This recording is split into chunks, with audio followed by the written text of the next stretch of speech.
The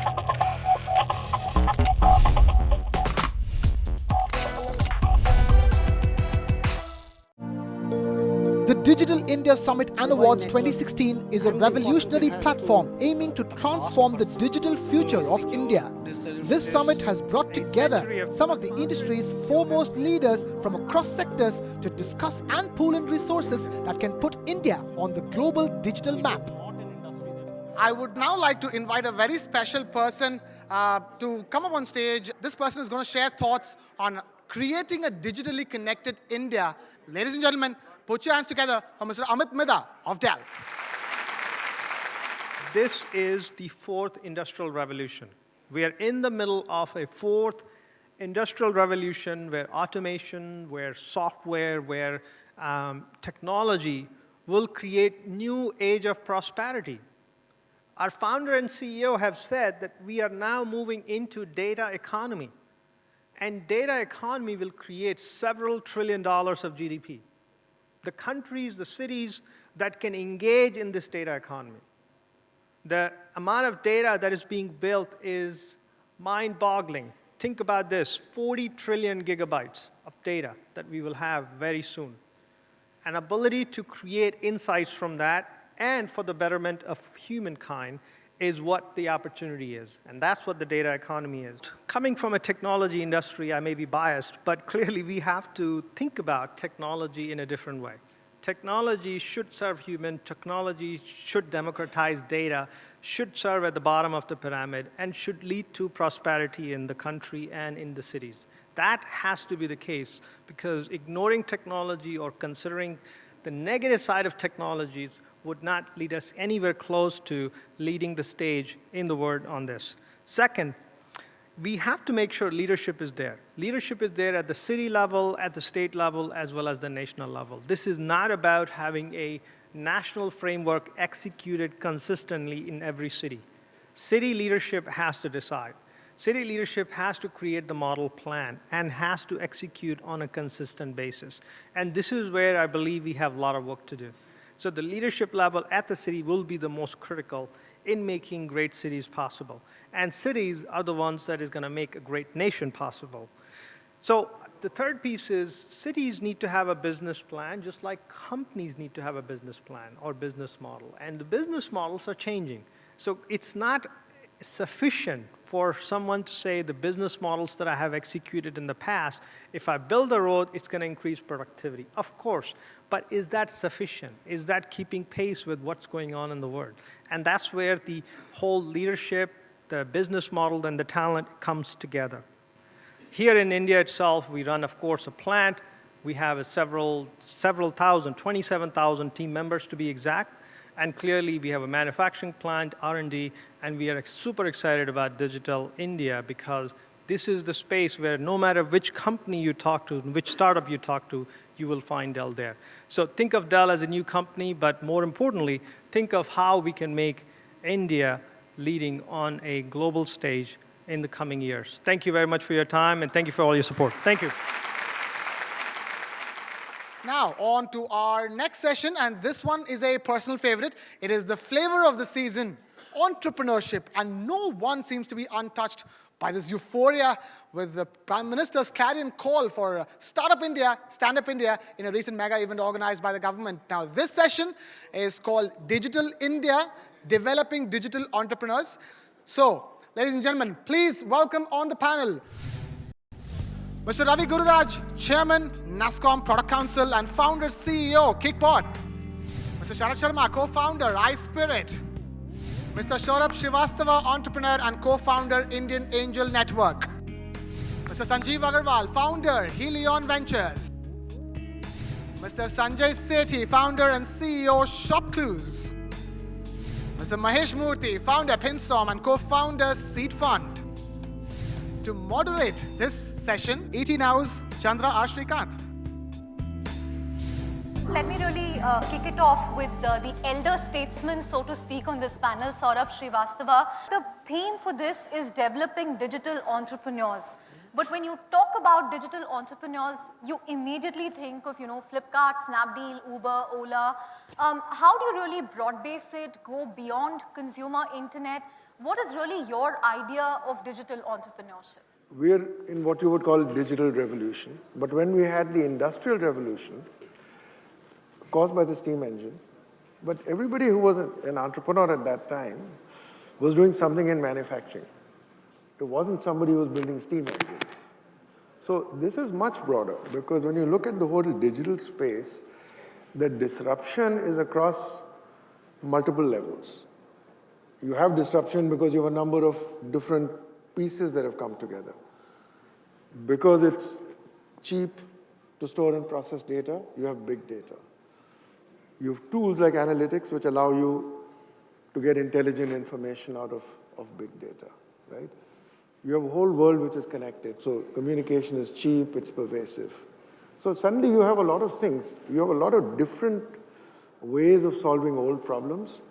So, phones and letters. Instead of that, you've got email, you've got social platforms, social networking, all of those have taken over. Retail shops can be replaced with e-commerce, right? And then there are things that you couldn't really easily do before. 3D printing, for instance. Or if you look at virtual reality, augmented reality, many of those things. So you can do things differently, some you couldn't have done before. Now that is disrupting life in a different way. So today your phone is a micro broadcasting platform, for instance. In the old days, you need to have standards, large-scale manufacturing, all the rest. That's reversed itself with 3D printing, right? So you don't need standards. It's a completely different model. So whichever way that you look at it, there's disruption. And that disruption is not just IT or IT business or retail or e-commerce. Every single business is getting disrupted. Industrial revolution disrupted countries. We went from 25% of global GDP to 1% because we didn't participate. Digital revolution is going to do it in the same way, to companies, to countries, all the rest of it. So to me, a digital entrepreneur is somebody who is looking at all these different attributes, aspects, and creating solutions for what I would call the new age, which is leveraging all these factors. Right. But I think one of the reasons why, consumer internet and largely e-commerce is getting so much of the attention is also because of, VCs like perhaps Helion or Seed Fund. I know you've been critical of Flipkart, but because most of the money has gone into these spaces, it's very easy to put money into a Flipkart because, it's a mental model of Amazon. Ola because it's a mental model of Uber. So how much of the blame really lies with VCs who find it safe investing in models that they are familiar with, mental models of the West, vis-a-vis companies that are made for India, so to speak? Sanjeev, come in on this. To your question of VCs investing behind replicas, I think we shouldn't feel apologetic about that at all. As long as we are solving a consumer problem, whether it's a replica or whether it's an original, different strokes for different folks, different answers for different sectors. For example, grocery has not been done successfully in any other part of the world. It has not gone online. The only successful player is Amazon. But in India, grocery is a great application because of the urban density. Right. So I think VCs are looking for anything which is going to disrupt an industry at scale. And we feel that $30 billion going to $500 billion, there's a huge headroom for consumer internet to flourish. Would you agree, Mahesh? Because you've been pretty skeptical about this space. I think I have a slightly different view of this. I think what Sanjeev gave you is maybe the top-down view. My view starts, every comparison with China kind of assumes that India is comparable to China in the internet space because we're a large country and they're a large country, but it's not really truly so. A lot of analysts' beliefs was what happens in the US goes into BRICS countries, Brazil, Russia, India, China, South Africa. So you hence went in with the theory that, okay, if I built a Google in the US, I can build a Yandex in Russia and I can build a Baidu in China. If I can build a Facebook in the US, I can build a vContact in Russia and I can build a Renren in China. A Twitter in the US, I can build a Weibo in China. Interestingly enough, and this is something I've been somewhat notoriously known for. The Google of India is Google, and the Facebook of India is Facebook. And the difference between China and it's almost comparing China with India is like comparing a planet with comparing a country. China doesn't allow these countries in. There's legislative reasons, there's language reasons. India in some ways is like the 51st state of the US. I mean, it's whatever happens, we have the same language, right? In some ways. We pretty much, so, you know, we tried to do Guruji, hold on, but Google won that business. We tried to do Minglebox, but Facebook won that business. I mean, far more important is to build a differentiated product that is different from the ground up, that can really grow by word of mouth, that can have enormous viral impact all across rural and urban India. So that's really the point where I come from. But Sanjay, do you agree with Mahesh? If you go by a certain thought process, then Tatas and Birlas should be the only ones in India running enterprises because, you know, when India got independence, you know, those were the only ones who had money and resources. I mean, where's the entrepreneur then? Where's the disruption? I think it starts with a belief, and of course, people who believe are at the borderline of being foolish. So I do believe no model can be translated or transplanted as is somewhere. It just doesn't happen. Of course, nobody has propriety on ideas. An idea accepted is your own idea. And I think completely unashamedly, as Sanjeev said, you know, copy if you have to. You don't have to reinvent the wheel, but don't become ideological about it. Don't become religious about it. You know, let the realities of the ground tell you where it needs to go.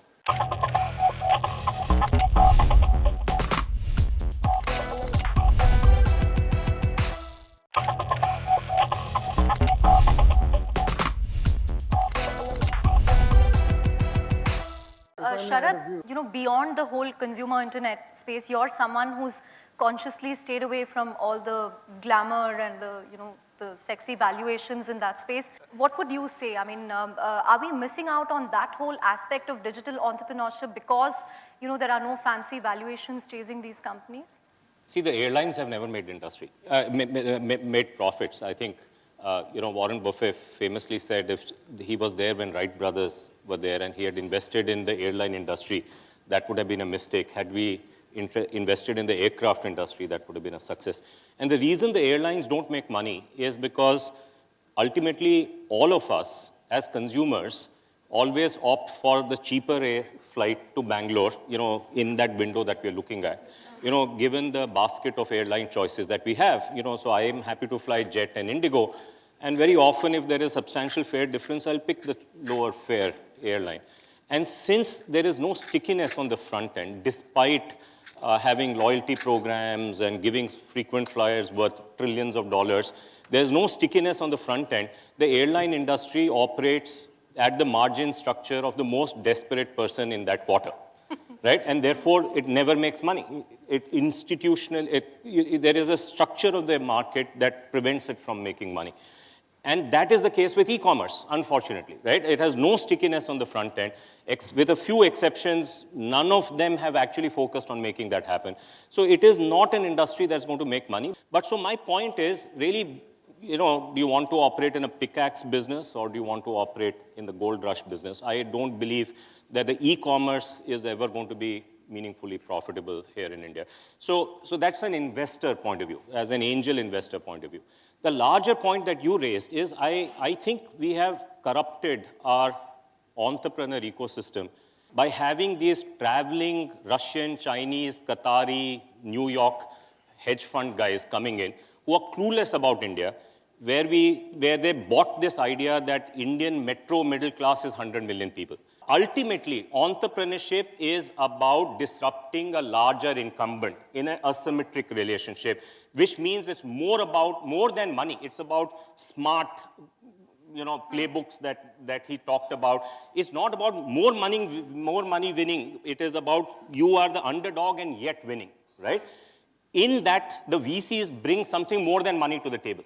They say, look, I know how to win this asymmetric game, and I'll help you do that. The hedge funds don't do that. Hedge funds, all that they come in and say, I'll give you more money because they don't even have operating managers. They don't have offices here. They can't help their entrepreneurs the same way the VCs can. So we have fallen for a myth. You know, India is a very open society. We take everybody's good ideas, but occasionally we pick up on bad ideas. Socialism was one of them. And I think the new bad idea that unfortunately we've adopted is that hedge funds are a solution to our entrepreneur ecosystem. That is not an idea that is accepted in the Valley, as he would attest. They are shunned, they are kept away from at least early stage companies, but we welcome them with open arms, and that is destroying and corroding our ecosystem as we speak today. But Ravi, tell me something. Yeah. Huh.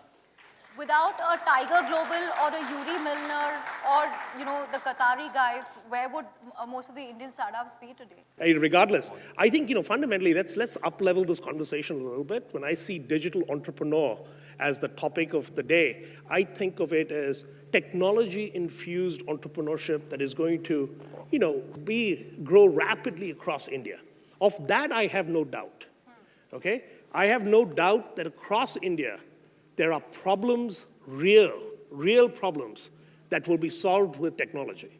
I have no doubt there are awesome entrepreneurs across our nation who will build solutions that will be technology-based solutions that will solve a lot of the pains across India, that will bring bridge economic chasms of various kinds, okay, in very basic industries. All you have to do is stand at any street corner in India and rotate 360 degrees, and there's opportunity facing you. Everywhere, okay? There's research leakage. There's, all kinds of optimization problems that need to be solved. There's all kinds of gaps that need to be filled, right?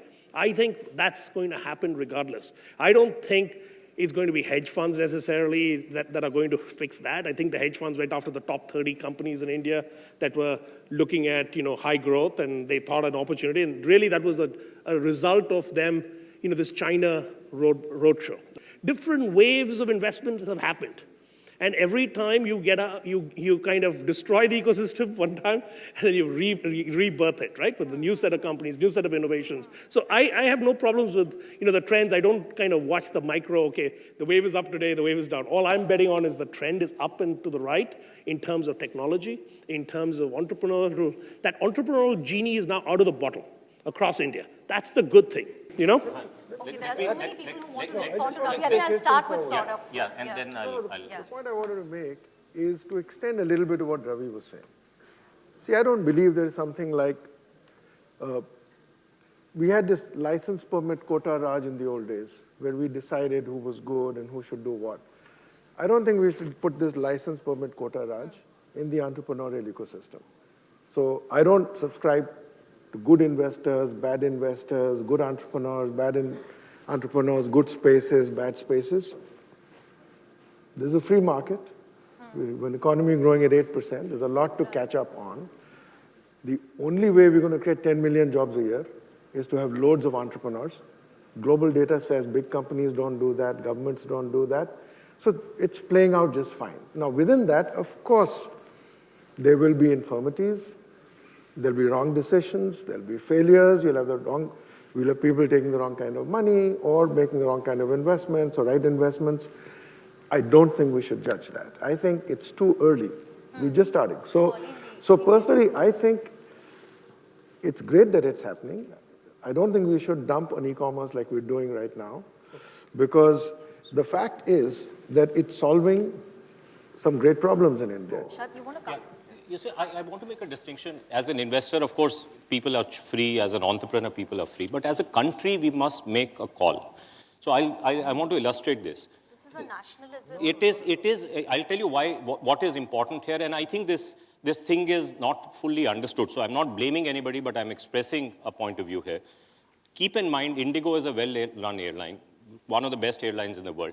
But no matter how well run it is not going to become a Boeing or an Airbus or an aircraft manufacturer. And keep in mind, just Boeing and Airbus have made more money than all airline industry put together every year of its existence. Take the case of hospitals.